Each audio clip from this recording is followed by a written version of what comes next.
Monsoon rains happiness. Now every schools and compound streets have turned to be water theme parks. You can see children frolicking in water in streets and school compounds. Let it rain happiness everywhere. Welcome once again to News Analysis. News Analysis, a weekly magazine on current affairs. To begin with the main points in a nutshell. Yemen President Saleh injured in attack on palace. John Edwards, former U.S. presidential candidate, charged over campaign funds violations. Leader transcends complex politics of Turkey. Syria continues attacks on protesters while calling for dialogue. Chaos in Yemen drives economy to edge of ruin. Yoga guru Baba Ramdev vows anti-graft fast. Another news in detail. Yemen President Saleh injured in attack on palace.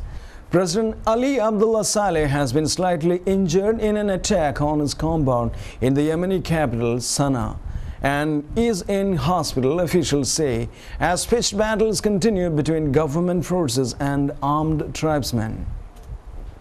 Earlier, officials told TV he was well and would address the nation shortly. The Prime Minister, Parliament Speaker were also reported hurt and 4 guards killed. Earlier, troops shelled the home of the brother of the tribal leader whose supporters they are fighting. A spokesman for the tribe said the palace attack was in retaliation for this. Thousands, meanwhile, attended a funeral for 50 people killed in the violence. The United States has sent an envoy to the Gulf to discuss ways of stopping the violence, which brought Yemen to the brink of civil war. More than 350 people have been killed since uprising started in January, but at least 135 of them have died in the past 10 days. Western and regional powers have been urging Mr. Saleh to sign a Gulf Cooperation Council brokered deal that would see him hand over to his deputy in return for amnesty from prosecution.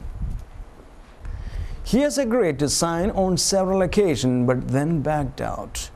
GCC Secretary General Abdul Latif Al-Zayani called for an end to the fighting and said the council was ready to do all it could do to help, Reuters news agency reported.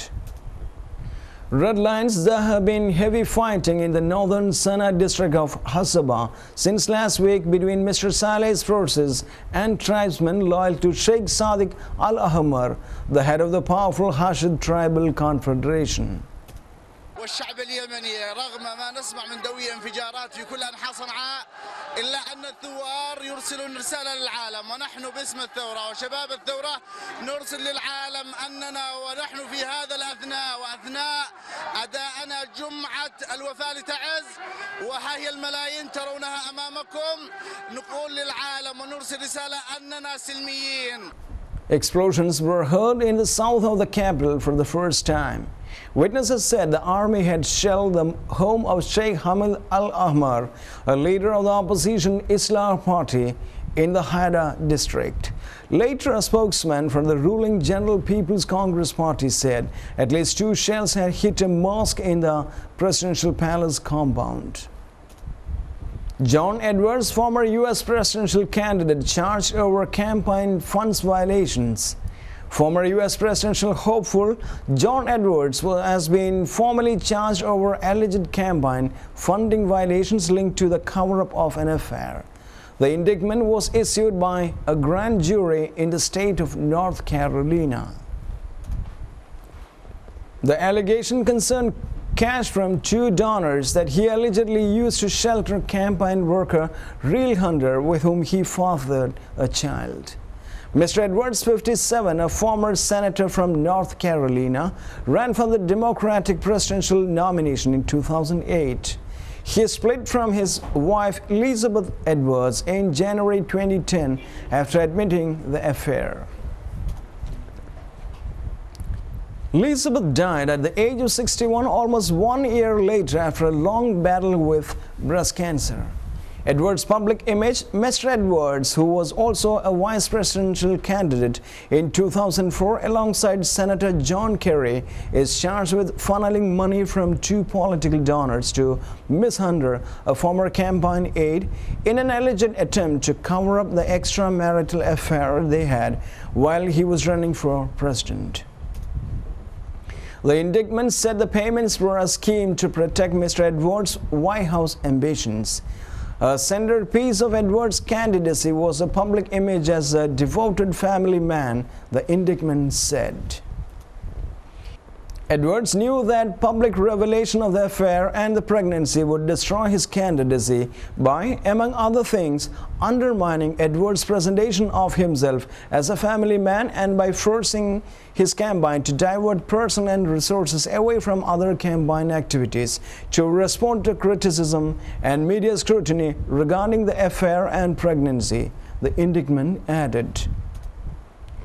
The indictment and the arrest warrant were filed in Greensboro in North Carolina, where Mr. Edwards' campaign was based.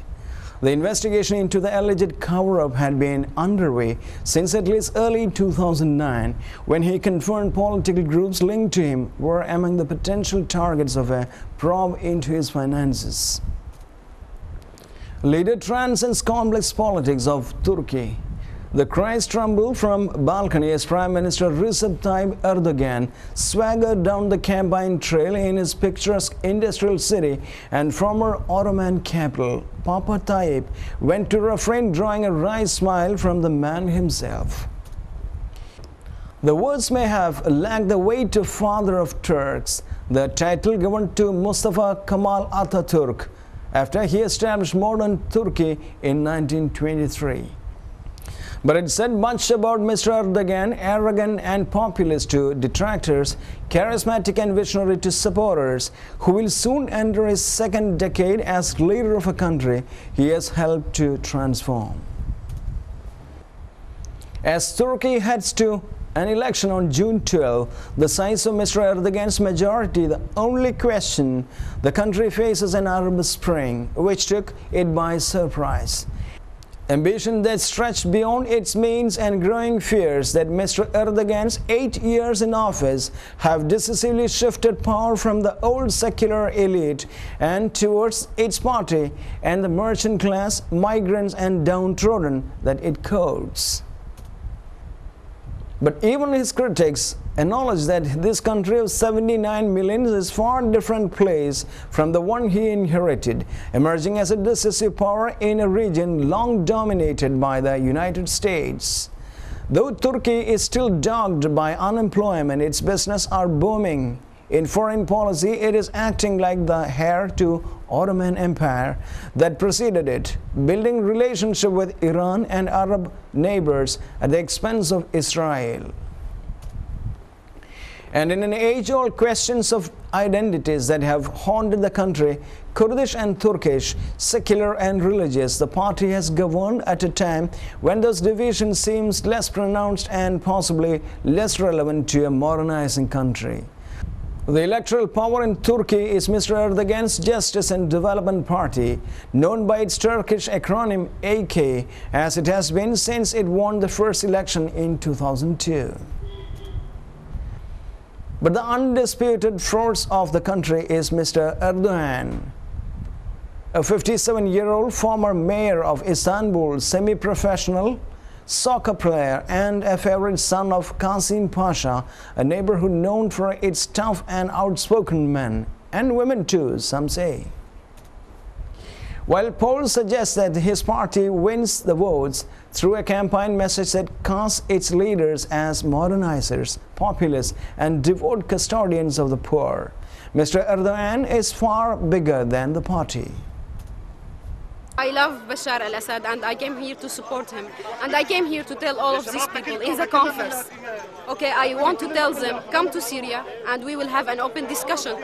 We know why we want our president to continue.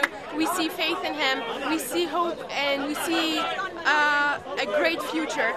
Syria continues attacks on protesters while calling for dialogue. Syria's military forces continued pretending to crush a 3-month-old popular uprising on Thursday, shelling a string of southern and central towns. Even as Secretary of State Hillary Rodham Clinton warned President Bashar al-Assad that his legitimacy had nearly run out. The relentless military mobilization and unforgiving use of force killed 96 people in recent days, leaving more than 1,000 unarmed protesters dead since the popular protest started in mid-March, human rights activists said Thursday. As the death toll grew and Washington stepped up pressure, hundreds of opposition activists concluded a 2-day gathering at beach resort in Turkey, where they called Mr. Assad to step down and pledge to help build democracy once he left power.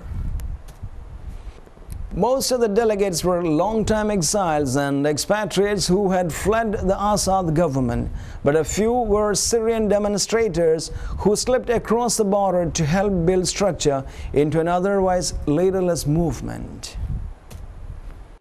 We are working toward establishing a democratic country, a free country where people are free to set up their own political parties. They have the freedom for speech, freedom for beliefs, practicing their belief, and we in the Muslim Brotherhood movement are fully committed to the democratic process and support any outcome of that